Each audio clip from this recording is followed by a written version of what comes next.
길 위에서 만나다라는 제목으로 함께 말씀을 나누겠습니다.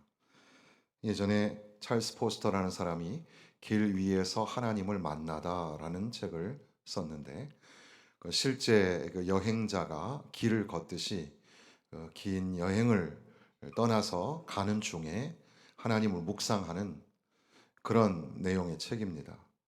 그러니까 길이라는 것은 실제 우리가 걸어가는 그런 이 실제적인 길이고, 동시에 길은 조지 레이코프가 인생은 여행이다라는 그런 은유를 말했는데, 마치 이 길이라는 것은 은유적인 표현으로서 우리의 인생을 설명하기도 합니다. 그러니까 길이라는 것은 실제이고 동시에 은유적이다라는 것을 생각하게 되는 거죠. 길 위에서 하나님을 묵상하고 하나님을 만나고 또 하나님에 대하여 생각하고 하나님이 나에게 어떻게 만지시고 말씀하신지를 경험하는 그런 길 위에서 하나님을 만나는 과정이 우리 가운데 필요하죠. 그러니까 우리가 생애 한번 까미노 데 산티아고 같은 데를 걷고 싶은 것은, 그것은 정작 그것이 파울로 코엘로라는 소설가의 책 속에 나오는 지명이기 때문에 그것만의 이유는 아니고, 또한 거기가 이제 잊혀졌던 길이 이제 다시 개발이 되고 많은 관광객들이 몰리니까 그래서 한번 가보고자 하는 마음, 게다가 요즘에 트레킹 걷는 게 유행이니까 건강 위해서, 그래서 걷는다기보다는 그렇게 프랑스에서 스페인까지 걷는 그 길, 한 달여간의 걷는 거리를 걸어가는 이유는 그 길을 통해서 인생을 돌아보고, 그리고 그 길 가운데 함께 하셨던 하나님, 그리고 하나님과의 그런 만남과 대화, 그것 때문에 우리는 그 길을 걷고 싶어 하는 거죠. 길, 인생은 길이다. 길 위에 우리는 오늘도 걸어가는 중에 있습니다. 다 걸어보지 못한 길.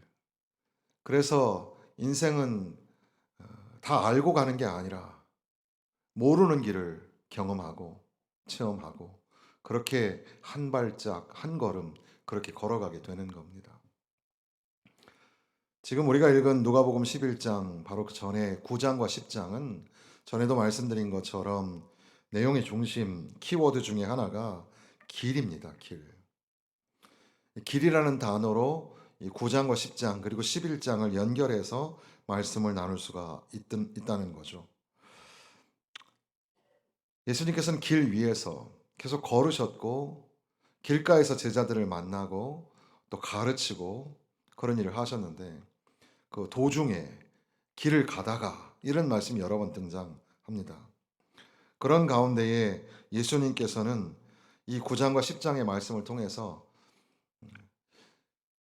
무엇이 올바른 길인가, 또 어떤 게 잘못된 길인가, 길이 뭘까, 그런 것들을 가르쳐 주시는 중에 예수님께서는 9장 후반절에 보면은 따르라 따르라 나를 따르라 라는 말씀이 많이 나오죠.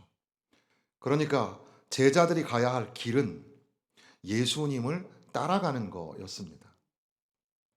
우리의 길, 우리의 인생길, 하나님의 인도하심을 따라서 가는 것이며, 예수님과 동행하고 예수님의 인도하심을 따라가는, 바로 제자의 삶은 따라가는 삶인데, 따라가는 것, 바로 그것이 우리에게 펼쳐진 길이라는 사실을 우리가 생각하게 됩니다. 그런 가운데 동시에 이제 10장에 오면 이제 전도자들을 파송하게 되죠. 때로는 길이란 것은 예수님을 따르는 것이지만 동시에 예수님께서 그들을 세상에 보내시는 것이 길입니다. 그러니까 세상에 나가서 전도하고 선교하고 복음을, 예수 생명의 복음을 선포하는 이 전도자의 길, 사명자의 길, 그것이 제자들에게 놓여진 길이라는 사실이죠. 그러니까 때로는 예수님을 따르는 것이 길이고, 또 때로는 주님이 보내시는 세상으로 나아가는 것이 길이라는 거죠. 한편 주님을 따르는 건 좀 그래도 할 수 있겠는데, 전도하러 선교하러 세상에 나가야 한다는 그 말에는 조금 부담감을 갖죠. 그건 좀 특별한 은사를 가진 사람이 하는 것이 아닐까 생각하게 되는 겁니다. 그런데 성경은 그리스도인의 정체성을 말할 때 이 길, 이 두 가지의 길을 동시에 언급하고 있습니다. 그러니까 우리가 가는 인생의 길, 믿음의 길, 예수와 함께하는 그 길, 예수를 만나서 예수와 함께하는 그 길에서는 때로는 우리는 예수를 좇는 삶, 예수를 따라가는 삶을 살아가게 되고, 또한 동시에 예수님께서는 우리의 앞서 우리를 보내시면서 세상에 나가서 하나님의 영광을 선포하고 하나님의 나라를 선포하라고 우리에게 사명을 주시기도 한다는 거죠. 그렇게 우리의 인생에게는 따르는 길과 또 보내심을 받는 그런 길이 우리에게 존재하는 겁니다. 그러는 가운데에 이제 전도인들이 돌아올 때에 예수님께서는 참된 길이 무엇인지, 참된 길이 아닌 게 무엇인지를 지적하고 가르치시는 중에 우리가 잘 알고 있는 그런 선한 사마리아인의 이야기가 나오죠. 선한 사마리아인의 이야기도 역시 길 이야기, 전에 우리가 한번 들었던 것처럼 어떤 사람이 길을 가다가 강도를 만나고 또 그 길에 쓰러져 누웠을 때 거기를 지나가는 여러 사람이 등장하고, 그리고 그 길에 선한 사마리아인을 만나게 된다. 그러면서 예수님께서는 행하라, 행하라, 이를 행하라, 그러면 살리라, 이렇게 말씀하시는 거죠. 그러니까 길 위에서 적극적으로 이루어져야 할 삶, 그 행동적인 삶, 이것을 말씀하시는 겁니다. 그런데 문제는 이 선한 사마리아인의 이야기 안에는 아주 신랄한 그런 요점이 담겨져 있는데, 그저 아낌없이 베풀어주는 사랑의 삶을 살아야 된다, 이런 의미라기보다는 도무지 사랑할 수 없는 관계, 서로가 적대적인 관계, 인종적으로, 종교적으로, 환경적으로, 혈통적으로, 등등의 이유로 서로 상극인, 서로 관계를 맺을 수 없는 그런 관계에 있는 사람을 사랑하며 살아가야 한다고, 너희들이 그런 길 위에 세워져 있다고 그렇게 말씀하시는 거죠. 그러니까 예수님이 우리에게 제시하시는, 예수님을 만나서 우리가 경험하게 되는 길은 때로는 예수님을 따르는 길이고, 또 때로는 예수님이 우리를 보내시는 길이죠. 동시에 우리로 하여금 우리의 삶 가운데 사랑하며 섬기며 용서하며 사는 그런 이 행동적인 삶, 내 삶의 열매를 맺으며 살아가야 하는 삶의 길을 우리에게 언급하여 주시는 겁니다. 그리고 그 길 이야기는 11장으로 오게 되는데, 물론 10장의 맨 마지막 부분에는 마리아와 마르다 이야기가 나오는데, 이것도 역시 길로 설명한다면 마리아의 모습이 하나님이 기뻐하시는 길이고, 마르다의 모습이 길이 아닌 길이라고 말씀하시게 되는 거죠. 어쨌든 그렇게 하고 난 다음에 11장 1절에서 4절 우리가 읽었는데, 여기에는 예수님께서 기도를 가르쳐 주십니다.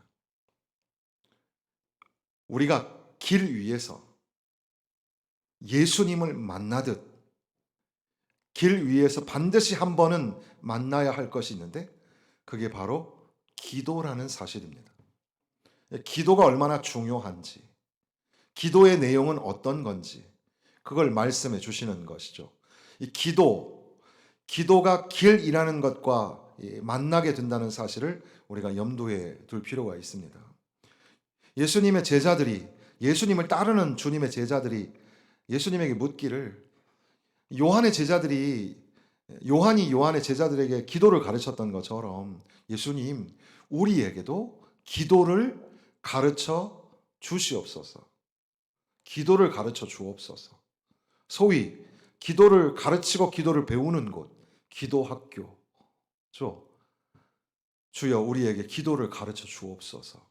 이것이 길 위에 펼쳐지고 있다는 사실입니다. 예수님의 제자들은 자기의 인생길에서 예수님을 만납니다. 그리고 예수님을 따르는 길, 예수님이 보내시는 길 위에 서게 되죠. 그리고 또 용기를 다해서 원수 같은 사람을 향하여 용서하고 사랑하는 사랑의 길을 선택하기를 부탁을 받습니다. 그리고 또한 이제 주여 우리에게 길을 가르쳐 주옵소서. 어떤 길이죠? 기도자의 길을 가르쳐 달라고 그렇게 예수님에게 부탁을 하는 겁니다. 사랑하는 성도 여러분, 여러분의 삶에, 그러니까 여러분의 인생 길에 예수님을 꼭 만나시기를 바랍니다. 예수님을 만나는 그런 특별한 사건이 여러분의 인생길에 일어나기를 바랍니다. 그리고 또한 예수님을 만난 주님의 제자로서 하나님의 백성으로서 살아가는 여러분의 인생길에서 반드시 간과되거나 버려지지 말고 반드시 한 번은 충격적으로 풍성하게 만나야 할 것이 기도라는 사실입니다. 기도를 꼭 만나야 합니다.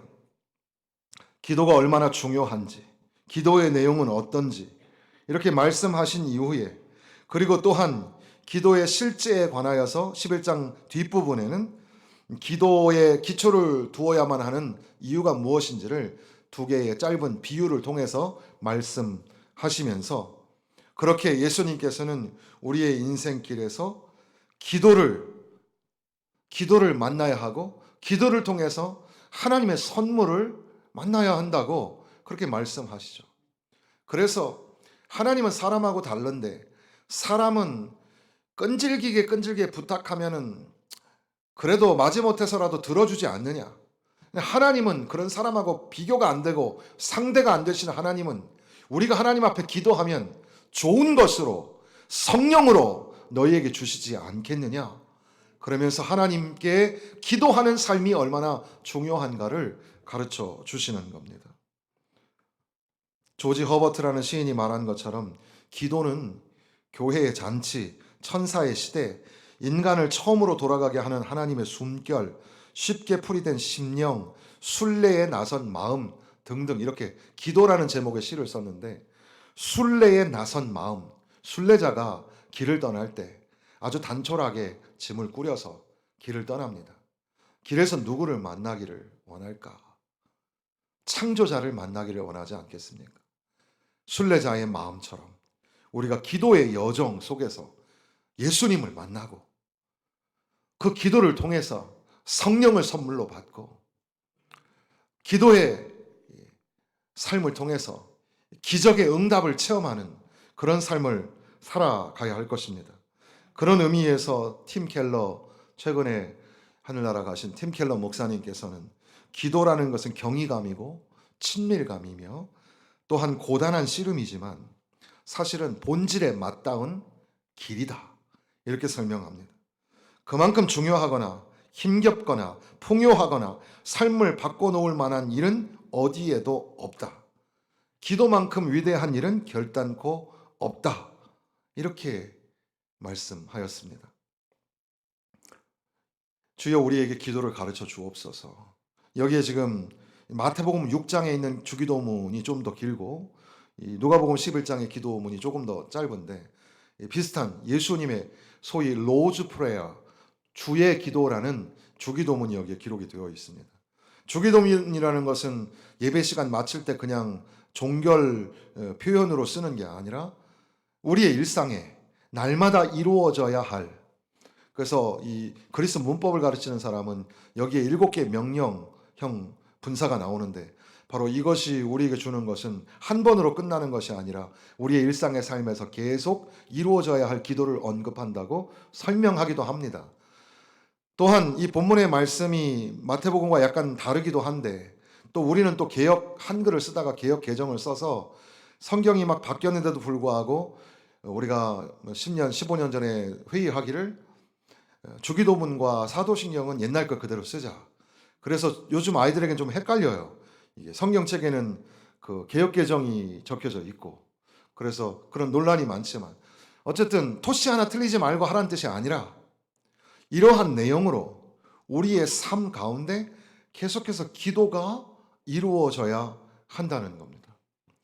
여러분, 기도는 참 중요합니다. 대표 기도하는 거 너무나 귀한 일이에요. 하나님께서 축복을 주시는 귀한 정말 은혜의 자리입니다. 그러니까 건성으로 해서는 안 되고 정성껏 잘 준비하셔서 그래서 하나님 앞에 올려드리는 기도가 되고 회중을 함께 이끌어가는 그런 기도가 돼야 합니다. 부담스럽죠. 그럼에도 불구하고 그 기도의 자리가 나뿐 아니라 우리 교회 공동체가 복을 받는 자리인 것을 잊지 말고 그렇게 기도해야 합니다. 뿐 아니라 우리의 삶의 자리, 골방의 기도가 반드시 필요합니다. 아무도 보는 이 없을 때, 나 혼자인 것 같을 때 거기에서 기도가 필요합니다. 우리 학생들을 비롯하여서 자녀들, 청년들, 또 우리 젊은 세대들, 우리는 지금껏 부모님의 기도로 여기까지 왔습니다. 하지만 하나님께서 원하시는 것은 부모님의 기도가 아니라 나의 기도입니다. 어떤 사람에게도 예외는 없습니다. 종교적인 업무를 감당하는 사람들이라고 해서 기도를 많이 한다고 볼 수 없습니다. 그러니까 기도 많이 해야 돼요. 목회자도 기도를 많이 해야 되고 중직자라고 기도를 많이 하는 게 아닐 수도 있어요. 기도 많이 하셔야 합니다. 좀 실력이 모자라고 재력이 좀 부족하고 괜찮아요. 그러나 기도가 부족한 것은 조금 문제가 돼요. 여러분의 삶에, 여러분의 인생길에서 반드시 기도를 만나고 기도를 통한 하나님 체험이 있기를 바랍니다. 기도는 하나님과의 통로, 전능자이신 하나님을 만나는 건데 하나님은 전능하시고 하나님에게는 능치 못하심이 없는 것을 믿으십니까? 하나님은 기적을 베푸시는 분인 것을 믿으십니까? 그런데 왜 기도하지 않을까? 여러분 기도하고 있습니까? 기도하셔야 됩니다. 기도가 없는 종교는 없죠. 모든 종교는 다 기도를 가지고 있습니다. 썩어질 우상에게 절하는 그런 기도, 그런 그 물질에게 구하는 기도, 또는 신이 없다 말하면서 자기 안에 세상을 통제할 수 있는 통제력이 있다고 생각하는, 초능력이 있다고 생각하는 그런 명상을 기도라고 하는데 우리가 말하는 건 그런 기도가 아니죠. 우리는 세상을 창조하신, 그리고 인간을 구원하신 창조자여 구원자이신 전능하신 하나님, 그 하나님 앞에 구하는 기도입니다. 살아계신 하나님, 그 하나님께 기도하면 하나님이 우리에게 좋은 것을 주시고 성령을 주시고 기적의 역사를 허락하여 주시는 줄로 믿습니다. 아이가 태어나서 아이가 호흡을 하지 못하고 숨을 쉬지 못해서 그 어린 아기 심장이 팔딱팔딱 숨을 쉬어야 되는데 쉬지 못하고 거친 숨을 낼 때 태어나자마자 탯줄을 끊자마자 중환자실로 들어가서 목사님 기도해 주세요. 지금 아기가 중환자실로 들어갑니다. 그렇게 기도 부탁을 받고 함께 기도하며 또 이제 우리 공동체가 긴급하니까 함께 우리 다 같이 기도하자고 통성으로 기도합니다. 그리고 몇 날이 지나갑니다. 그 아이가 어저께 퇴원을 했습니다. 그 아이는 오늘 목욕실에 와서 축복 기도를 받을 예정입니다. 우리의 기도의 능력이라고 하기는 그렇지만 기도를 통하여 베푸시는 하나님의 역사는 위대하고 하나님의 능력은 위대하신 줄로 믿습니다. 그러니까 우리는 우리의 인생 길에서 주님을 만나듯 기도의 사건을 만나야 한다는 거죠. 하늘에 계신 우리 아버지여, 이렇게 기도합니다. 하나님이 이름을 모르셔서 그런 게 아니라, 그리고 하나님 앞에 기도할 때 뭐 비밀번호가 있어가지고 비밀번호 역할을 하는 게 하나님, 하늘에 계신 우리 아버지요, 이런 말이 아니고, 여기 하늘에 계신 우리 아버지요라는 것은 어떻게 보면 자기를 자각하는, 나는 하나님 앞에 서야 되는 존재구나, 나에게는 아버지가 계시는구나, 나는 하나님의 백성이고 자녀구나, 자기 정체성을 인정하고 고백하는 것이 하늘에 계신 우리 아버지요입니다. 그러니까 우리가 골방에서든지, 그리고 우리가 대표 기도를 하든지, 우리가 어떤 모양으로 기도할 때 하나님 아버지, 하늘에 계신 아버지여, 사랑의 아버지, 은혜의 아버지, 우리가 하나님을 부르는 것은 나의 정체성, 나는 기도가 필요한 존재입니다. 하나님의 도우심에 필요한 존재입니다. 이름이 거룩히 여김을 받으시오며 하나님의 이름이 거룩히 여김을 받다. 오늘날처럼 멋없는 단어가 거룩이죠. 거룩을 강조하는 것이 불가능해 보이는 시대를 살고 있습니다. 세속화는 세상에서만 일어나는 게 아니라 교회 안에도 이미 다 온통 흐려져서 거룩이라는 말을 쓰기가 어렵죠. 거룩한 하나님 존전에 거룩한 교회, 거룩한 사람들이 모여있는 곳이 바로 교회인데, 그런데 오늘 우리의 삶에 거룩이 없죠. 말이나 생각에도 거룩이 없고 행동이나 삶에도 거룩이 없고, 요즘 청년들에게 거룩과 순교를 가르친다는 게 쉽지 않아요. 더군다나 마틴 루터가 지적한 것처럼 논리적으로 하나님은 이미 거룩하신데 왜 거룩히 여김을 이렇게 말씀하고 있을까? 이런 기도를 드리라 할까? 그런데 생각해 보면 하나님은 거룩하시죠. 그런데 그 하나님의 이름을 사용하는 우리는 어떻습니까? 우리의 마음가짐이 항상 거룩한 게 아니에요. 때로는 거룩한 것 같기도 한데 때로는 지극히 세속적이고, 그런 세속적인 마음을 가지고 하나님의 이름을 거론한다는 것 자체가 불경스러운 그런 모습이죠. 우리 가운데 영광을 받으시는 것처럼 하나님의 이름이 온 세상에 영광을 받기를, 그렇게 어거스틴이 기도하였던 것처럼 루터는 하나님을 향한 믿음이 온 세상 방방곡곡에 두루 퍼지며 그리스도를 닮은, 한마디로 거룩한 삶을 살아서 주님을 높여드리려고 그렇게 더 많은 이들이 하나님께 나와 하나님 앞에 영광을 돌려드리기를, 칼빈은 더 나아가서 은혜를 짓밟는 행위로 조금이나마 하나님의 영광을 가로막는다면 그만큼 가당찮은 짓이 어디 있겠는가. 은혜를 담을 수 있는 거룩한 그릇이 되도록 주여 주의 이름이 거룩히 여김을 받으시오며 하나님의 나라가 임하시오며. 하나님의 나라가 임한다는 것은 뭘까요? 하나님은 모든 나라와 모든 열방을 다스립니다. 하나님은 저와 여러분을 다스리십니다. 하나님은 통치자.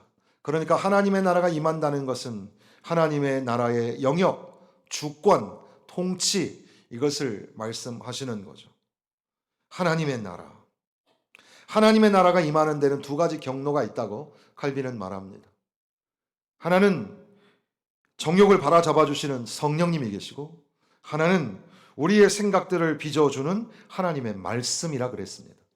하나님의 말씀이 임하고 성령께서 운행하시는 곳, 바로 거기에 하나님의 나라, 하나님의 다스리심과 하나님의 통치하심이 있는 거죠.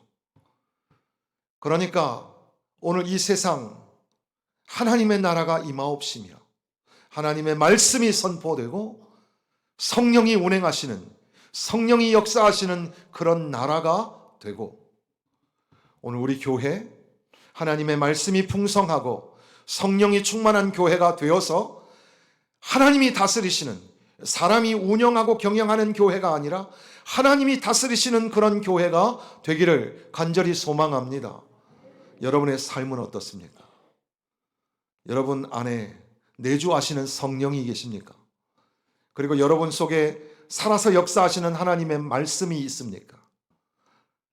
저와 여러분의 삶이 하나님의 통치, 하나님의 다스리심이 있는, 하나님의 나라가 이 땅에 임하는 것처럼 하나님의 나라가 내 삶에 임하여지는 그런 역사, 그런 축복이 우리의 삶 가운데 일어나기를 바랍니다.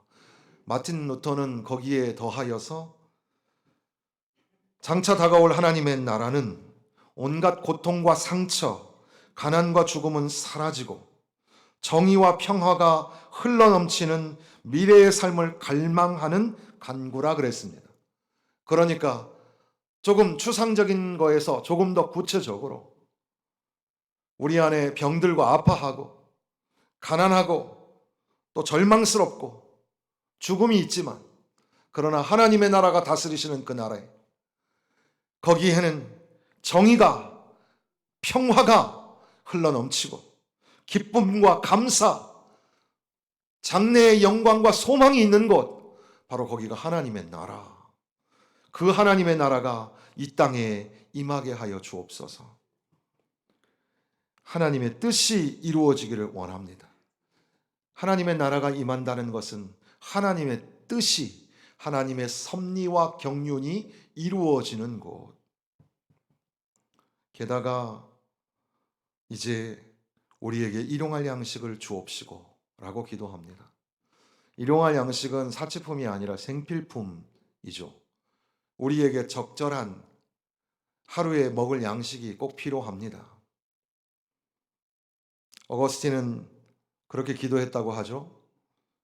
너무 가난해서 하나님의 이름을 욕되게 하지도 말고, 너무 부유해서 주님을 잊어버리지 않게 오직 필요한 양식으로 나를 먹이시옵소서, 이렇게 기도했다고 합니다.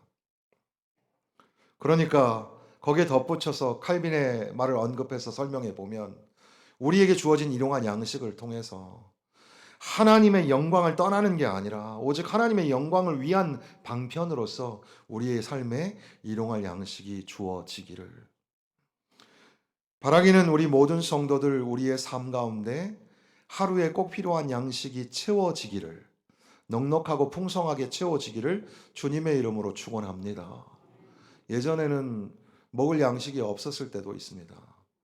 그래서 요즘에 그 워드 클라우드 단어를 갖다가 말뭉치를 막 하면은 그 시대에 어떤 단어가 많이 사용되었는지 그런 것들이 나타나잖아요.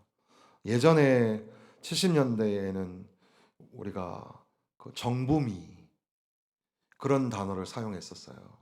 요즘에는 쌀에 관하여서 그런 명칭을 붙이지는 않는데,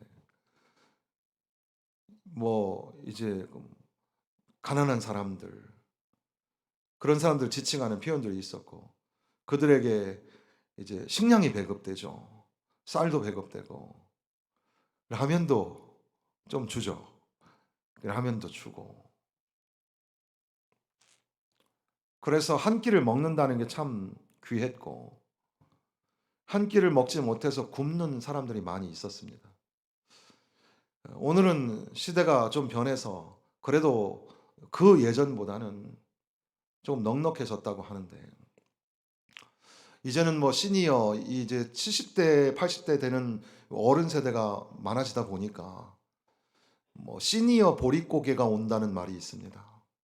그래서 어른 세대가 그래도 4, 50대 때는 이 한국의 경제 성장을 이끌어가는 리더십들이었는데, 그들이 이제 경제적으로 이제 좀 어려워지기 시작하는 거죠. 그래서 상대적으로 젊은 세대에 비해서 상대적으로 빈곤을 경험하게 된다는 그런 보도가 있습니다. 우리 젊은 사람들은 좀 부담스럽지만 그럼에도 불구하고 어른 세대를 위해서 조금 더 섬기고 조금 더 먹이고 입히고 하는 일에 더 우리가 관심을 가져야 하겠습니다. 우리의 삶 가운데 일용할 양식이 얻어지기 위해서는, 루터는 좀 사회적으로 해석을 했는데, 우리가 일용할 양식을 먹으려면 그 시장 경제가 좋아져야 되고, 그러니까 옆에 있는 그런 가게들이 다 잘 돼야 되고, 또 그러려면 취업률도 높아져야 되고, 그러려면 정의사회가 구현되어야 한다고 그렇게 확장해서 기도를 했습니다. 이 일면 의미가 있습니다. 어떤 게 정확한 건 모르지만, 우리가 일용할 양식을 구하는 기도를 할 때 우리가 이 상권도 보면은 가게가, 옆에 있는 가게가 문을 닫으면 또 이쪽 가게도 문을 닫으면 여기 가던 손님들이 나한테 오겠거니 생각하지만 사실은 그렇지 않죠. 그 동네 상권이 다 망하게 되죠. 그러니까 어떻게 보면 내가 잘 되려면 옆에 있는 가게가 잘 돼야 됩니다. 우리 집이 잘 살려면 저 집도 잘 살아야 됩니다. 우리 교회 부흥하는 것도 중요하지만 옆에 있는 교회 부흥하는 것도 중요합니다. 아유, 저 교회는 부흥하는데 우리는 왜 이 모양이야 이러지 말고, 다른 교회 부흥하는 것도 즐거워하고 기뻐해야 합니다. 우리 함께 서로 함께 살아가야 하기 때문에 내 안에 필요한 일용할 양식, 그것은 모든 사람들이 잘 돼야 하죠. 여러분의 직장이 잘 되기를 바랍니다. 여러분의 사업에 형통함이 있기를 바랍니다. 그것이 오늘 우리의 일상에 우리의 일용할 양식을 채워줄 수 있겠죠. 우리에게 죄 지은 모든 사람을 용서하오니 우리 죄도 사하여 주시옵소서. 이 기도는 우리의 삶 가운데 날마다 이루어져야 할, 우리의 삶 가운데 여전히 죄가 머무르고 있고 죄를 지으려는 가능성, 그걸 교만이라고 할 수도 있겠습니다. 교만이 우리가 찾아올 때마다 주여, 나를 용서하여 주신 주님, 형제와 자매를 용서하게 하여 주옵소서. 또 형제와 자매를 용서하는 것처럼 주여, 내 죄를 용서하여 주옵소서. 그리고 문득 살아가다가 또 잊어버리고 다시 그 길 위에서 십자가를 만나고 그 십자가의 은혜로 내가 용서함을 받았다는 사실을 깨닫고 다시금 눈물을 쏟으면서 주여, 저 형제와 자매를 용서하게 하여 주옵소서. 용서와 사랑의 관계, 이것은 하나님과의 특별한 관계, 그것이 우리 인간들과의 관계로 연결되어 있다는 사실을 우리에게 가르쳐 주시는 겁니다. 그러니까 하나님과의 관계가 회복되었다고 하면서 성도들과의 관계가 회복되지 못하면 우리의 믿음에 뭔가 문제가 있는 것은 아닐까. 또 어떤 관점에서 보면, 오늘 우리의 관점에서 보면 기도가 필요한데, 주님, 용서하는 마음을 주세요. 사랑할 만한 마음을 주세요. 기도를 안 하는 거예요. 기도를 해야지 그럴 마음을 주실 텐데 말이죠. 우리를 시험에 들게 하지 마시옵소서. 시험을 받지 말라는 게 아니라 시험은 있어요.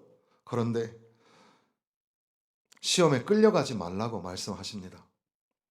칼빈은 시험이 두 가지가 있다고 말하는데, 오른편에 시험이 있고 왼편에 시험이 있고, 오른편의 시험은 너무 많이 가져서 부와 권력과 명예 따위를 너무 많이 가져서 하나님 필요 없어, 그런 유혹에 빠질 수 있는 시험. 왼편에 있는 시험은 상대적으로 가난하고 수치감, 멸시감, 고통, 절망, 낙심, 그런 것들로 인하여 하나님은 없나 봐 라는 불신앙에 빠질 수 있는 시험, 두 가지가 있다고 합니다. 여러분들은 어떤 시험에 더 민감하게 어려움을 느끼십니까? 시험에 들게 하지 마옵소서. 여기에는 없지만 마태복음에는 악에서 구하옵소서, 악에서 건지옵소서 연결되어 있습니다. 시험에 들지 말고 악에서 구하여 주옵소서.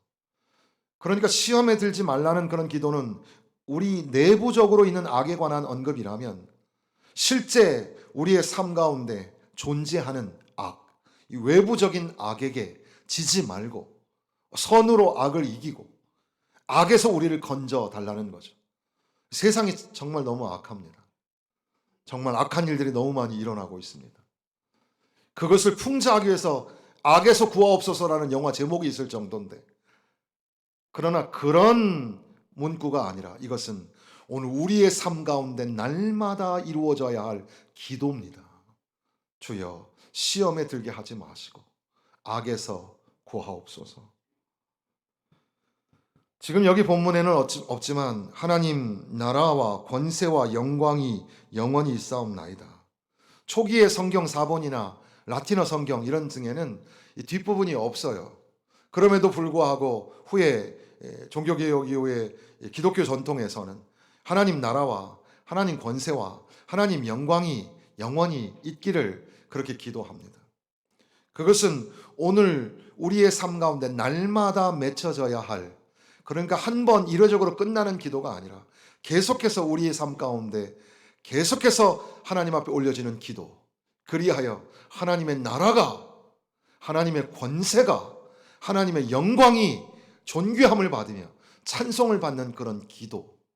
이 기도는 우리의 대표 기도 안에도 들어있어야 하고 우리의 개인 기도 안에도 있어야 하며 우리의 가정과 우리의 사업과 우리의 모임 중에 날마다 이루어져야 할, 인생에서 예수님을 만나듯 인생의 길에서 특별하게 만나야 할 사건이 바로 이 기도라는 사실입니다. 사랑하는 성도 여러분, 우리의 삶 가운데 기도가 참 필요합니다. 기도 없이는 안 됩니다. 너무나 어려운 인생 살아갈 때 기도하면 되는데 기도하지 않아서 2023년도가 시작되었고 이제 2023년도라는 길 중간에 왔습니다. 바로 이쯤에서 우리는 꼭 기도를 다시 한번 만나야 합니다. 우리가 하나님의 자녀가 되고 하나님의 사명자가 된다는 것은 뭐 실력이 부족하고 재력이 부족하고 뭐 권세가 없고 많고 뭐 문화가 환경이 어떻고 그런 건 다 괜찮아요. 그럼에도 불구하고 저와 여러분이 반드시 만나야 할 사건이 있는데 길 위에서 우리는 예수님을 만나야 합니다. 여러분의 인생에서 반드시 예수님을 만나는 축복된 사건이 있기를 바랍니다. 또한 우리의 인생길에서 기도에 뜨거운 만남이 있어야 합니다. 기도의 체험이 있어야 합니다. 기도하면 되는데 기도하지 않아서 긴급하다고 말하고 간절히 소원한다고 말하면서 왜 기도하지 않을까? 기도해야 하는데 하나님을 믿는 사람들인데 하나님을 믿는 교회가 왜 기도하지 않을까? 바라기는 여러분의 삶에 기도를 만나는 놀라운 사건이 일어나고 기도를 통하여 하나님의 놀라운 복과 은혜를 누리시기를 바랍니다. 우리 교회 기도가 충만한 기도의 사명을 감당하는 교회 되기를 간절히 소망합니다.